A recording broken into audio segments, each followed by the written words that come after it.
నమస్కారం. నా పేరు డాక్టర్ షగుప్తా. నేను న్యాచురోపతి డాక్టర్ని. ఐ ప్రాబ్లమ్స్ అండి, కంటి సమస్యలు ఒకరికి కాదు. ఇప్పుడు మనం ఒక స్కూల్కి వెళ్ళి సర్వే చేస్తే, మీరే ఈజీగా సర్వే చేస్తే క్లాస్ రూమ్లో 80% పిల్లలకి స్పెట్స్ ఉన్నాయి. పిల్లలకేంటి, పెద్దవాళ్ళకు కూడా స్పెట్స్. అదే మనం పాతకాలంలో స్పెట్స్ చూస్తే చాలా పెద్దవాళ్ళలోనే చూసేవాళ్ళం. ఈ మధ్యకాలంలో పెద్ద చిన్న చిన్న పిల్లలనే ఎక్కువ. ఎక్కడ ఎందుకు రావు స్పెట్స్?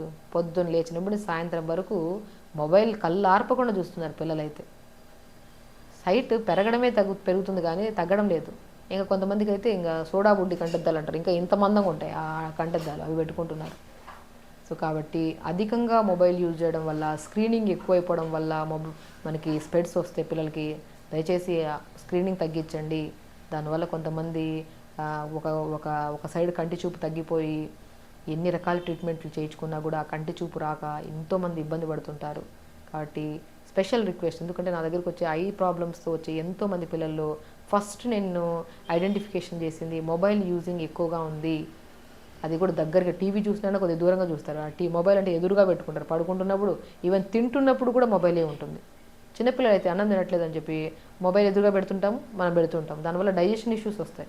వాళ్ళకి న్యూట్రిషనల్ డెఫిషియన్సీస్ ఉండడం వల్ల పిల్లలకు మాట తొందర రాదు. యాక్టివిటీ కూడా చాలా డిఫరెంట్గా ఉంటారు. అబ్నార్మల్ పిల్లల్లాగా కనపడతారు పిల్లలు అసలు పిల్లల దగ్గర నుంచి తీసుకుంటే. సో మొబైల్ అనేది ఎప్పటికైనా మోర్ డేంజరస్. మొబైల్ని తగ్గించండి. పిల్లలకైతే ఏం అవసరం ఉంటుందండి. పెద్దవాళ్ళం అంటే మనకి రిక్వైర్మెంట్ ఉన్నప్పుడు యూజ్ చేస్తాం. చిన్నపిల్లలకి ఎందుకు అలవాటు చేస్తున్నాం? అసలు మదర్ అండ్ ఫాదర్ ఎఫెక్షన్ కూడా తగ్గిపోతుంది పిల్లలకి. ఎందుకంటే ఒక మొబైల్తో ఉన్నంత బాండ్ రిలేషన్షిప్స్లో ఉండట్లేదు. అలా మొబైల్స్ యూజ్ చేయడం తగ్గించండి 100%. అండ్ దాంతోపాటు మనము ఆకుకూరల్లో పొన్నగంటి కూర, దాన్నే పోయిన కంటి కూర అని కూడా అంటారు. అద్భుతమైన, పాతకాలంలో పోయిన కంటి కూర అనేవాళ్ళం. ఆ పొనగంటి కూరని మనం రెగ్యులర్గా తెప్పించుకొని పప్పులో కానీ రసంలాగా కానీ చేసి పెట్టడము, లేదంటే పొనగంటి కూరని ఉడకబెట్టి ఆ రసం వస్తే ఆ నీళ్ళు వస్తాయి కదా, ఆ నీళ్ళని ఇడ్లీ బ్యాటర్లో కలుపుకొని గ్రీన్ ఇడ్లీస్ పెట్టండి.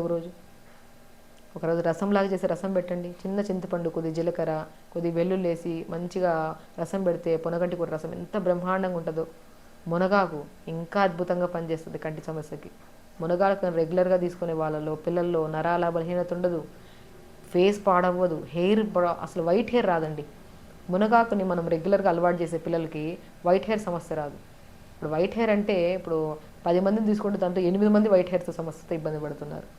వైట్ హెయిర్ అనేది కనపడదు మనకి మునగాకు పెట్టడం వల్ల. చూసారా, ఆకుకూరలోనే అద్భుతమైన యూజెస్ ఉన్నాయి. కానీ మనం ఏం చేస్తాము, ఇంట్లో నలుగురు ఉంటే ఒక కట్ట తెస్తాం, ఆ కట్ట ఉడకబెట్టి పెడతాం, పిల్లలకి ఇస్తే 4 దాంట్లో ఆకుకూరలన్నీ పక్కన పెట్టింటారు. అట్లా అయిపోయింది జనరేషన్. మనం దాని బెనిఫిట్స్ తెలుసుకొని పిల్లలు కూడా ప్రాపర్గా పెట్టడం స్టార్ట్ చేస్తే వాటి వల్ల ఎన్నో రకాల రోగాలు రాకుండా మనం కాపాడుకోవచ్చు. Constipation, skin problems, eye problems and specially brain memory పెరగడానికి కూడా అద్భుతంగా పనిచేసే ఆకుకూరల్లో పొనగంటి కూర, మునగాకు, బచ్చల కూర అండి, మెంతి కూర, ఈ 4 కూరల్ని మనం ప్రత్యేకంగా వాడండి. ఐరన్ కూడా చాలామంది ఆడవాళ్ళలో ఐరన్ డెఫిషియన్సీ వల్ల కూడా ఇబ్బంది పడుతుంటారు. పాలకూర అద్భుతమైన ఐరన్ కలిగి ఉంది. ఈ 5 ఆకుకూరలు ప్రతిరోజు అట్లీస్ట్ ఒక్కొక్క రోజు ఒక ఆకుకూర తెప్పించుకొని తినే వాళ్ళలో ఏ సమస్యలు ఉండవు అంటా నేనైతే. ప్రత్యేకంగా కంటి సమస్యలు అయితే అస్సలు మన దరిదాపులు రావు. సో పిల్లలకి పాలకూర తెచ్చిపెట్టండి, మెంతికూర పెట్టండి. మునగాకు అయితే ఇంకా సుప్రీం ప్లాంట్ అది. మునగా లోపల గుజ్జు, మునక్కాయ లోపల ఉడకబెట్టిన తర్వాత గుజ్జు ఉంటుంది, అది బ్లడ్ని ప్యూరిఫై చేస్తుంది. బ్లడ్ క్యాన్సర్స్ రాకుండా, బ్రెస్ట్ క్యాన్సర్స్ రాకుండా కాపాడుతుంది. మీరు వినడమే కాకుండా దీన్ని మనం ఫుడ్ రూపంలో కూడా తీసుకుంటా ఉంటే ఎన్నో ఎన్నో రకాల డిసీజెస్ రాకుండా, కౌంట్లెస్ డిసీజెస్ అండి. ఒకసారి మనం జబ్బును బారిపడితే అది రికవరీ అవ్వలేము తొందరగా. హెల్తీగా ఉండడానికి ఈజీ వేస్ కొద్దిగా కష్టంగా అనిపించవచ్చు, కానీ స్టార్టింగ్లో అవన్నీ తెప్పించుకొని వండుతున్న టైం అది ఏదో అంటారు. చాలామంది నేను అంటుంటాను, మొబైల్ యూజ్ చేసే టైము హాఫ్ టైం మనం కిచెన్లో యూజ్ చేస్తే, కిచెన్లో వండుతున్నప్పుడు కాన్షియస్గా వండితే ఈ రోగాలు రావంటాను. సో కిచెన్లో వండుతున్నప్పుడు మొబైల్స్ దూరంగా ఉంటాడు. ఇప్పుడు ఏంటంటే యూట్యూబ్ పెట్టుకొని కిచెన్లో వండుతున్న వంట కూడా యూట్యూబ్లో ఆవిడ చెప్పింది వండుతున్నాం. ఇంకా మనం ఇప్పుడు చాలామంది అంటుంటారు, తల్లి వండితే ఒక ప్రేమ వస్తుంది వంటలో అంటారు. ఎందుకంటే కాన్షియస్గా మా పిల్లోడికి ఇంత వేయాలి, మా బాబుకి ఇంత వేయాలన్న కాన్షియస్తో మనం వేస్తాం కాబట్టి వాళ్ళు తింటున్నప్పుడు వాళ్ళకి తగినట్టు మనం వేసింటాం కాబట్టి తింటాం. కానీ ఇక్కడ ఏం చేస్తున్నాం, ఇప్పుడు జనరేషన్ మారింది. జనరల్గా చెప్తున్నాను, అందరూ ఇట్లా నేను జనరల్గా మన దగ్గరికి వచ్చిన వాళ్ళకి ఏం వంట వండారంటే మేము ఇది నేర్చుకున్నాం మేడం అక్కడ, ఒక అలా అయిపోయిందండి జనరేషన్. కాబట్టి ఆ పాత కాలంలో ఉన్న అవి లేవు ఇప్పుడు. కంటి సమస్యలు వస్తున్నాయి, డయాబెటిక్లు చిన్న వయసులోనే వస్తున్నాయి, జుట్టు తెల్లబడిపోతుంది. ఇవన్నీ మనం అలవాట్ల వల్ల. మనకు తెలిసిన వంటే మన పిల్లల కోసం కానీ మన ఫ్యామిలీల కోసం వండుతున్నప్పుడు వాళ్ళ టేస్ట్ బడ్స్ని బట్టి వాళ్ళకి ఇంతేస్తే నచ్చుతుంది ఇంతేస్తే మంచి ఆ విధానంలో వండితే వాళ్ళు కూడా మంచిగా తింటారు. ఆకుకూరలు కూడా మంచిగా వండండి, ఆకుకూరలు బాగా పెట్టండి. ఫ్రూట్స్లో కూడా మస్క్ మిలన్, జామకాయ బాగా పెట్టండి. వాటర్ బాగా తాగించండి, స్క్రీనింగ్ తగ్గించండి. మార్నింగ్ లేచిన తర్వాత ఖచ్చితంగా ఐబాల్ మూమెంట్స్.